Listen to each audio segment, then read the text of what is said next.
It's Friday, yo. Wee-hoo. Friday. Da da da da do do do do.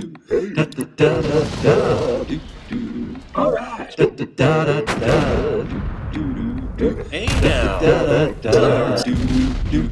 Mr. Kovacs class. It's Mr. Kovacs class. You might learn a ton. It's Mr. Kovacs class. It's interesting too. It's Mr. Kovacs class. And he's super cool. It's Mr. Kovacs class. All right, so we know that in the nucleus you have DNA. We need to copy one little segment, one gene, if you do what's called transcription. And the transcription is like, you take half of the DNA molecule and you use it as a template to make a molecule of mRNA, messenger RNA.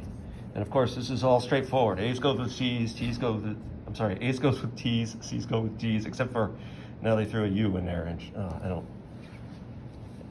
Anyway, that's the first step, right? Is copying the gene. Then you've got to bring that gene out to a ribosome, right? And then when you bring it to the ribosome, another RNA, this one's called tRNA, transfer RNA, brings the appropriate amino acid to the ribosome so that it can be put together into a protein. So each group of 3 letters on the mRNA is called a codon, and each group of 3 letters on a tRNA is called an anticodon, and if they match, the tRNA will drop off the amino acid, and then you wind up just sticking amino acids together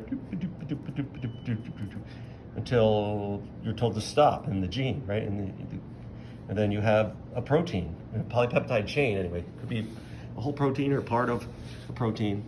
And it tends to fold up on itself because of polarity of the molecules and of hydrogen bonds and those kinds of things. So it's rarely just a long chain. It winds up being like a clump, a protein.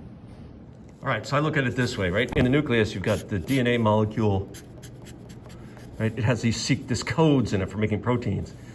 You copy the code, right? You have to split the DNA molecule and copy 1/2 of it.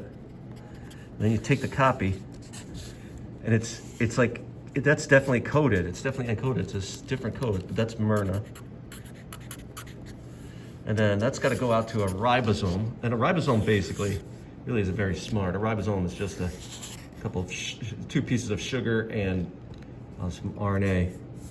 But the ribosome does a good job of holding the messenger RNA in place so that tRNA molecules, which have this kind of cloverleaf shape, can come, and if they match up, they'll drop off the amino acid that they're carrying. And you wind up getting a kind of a long chain of amino acids, which we call a polypeptide. And it could be the foundation of a protein molecule. If you were a stomach cell, this gene might tell you how to make pepsin, right? If you're a pancreas cell, this gene might tell you how to make insulin. You know, if you're a fingernail cell, that gene might tell you how to make keratin. Genes make proteins.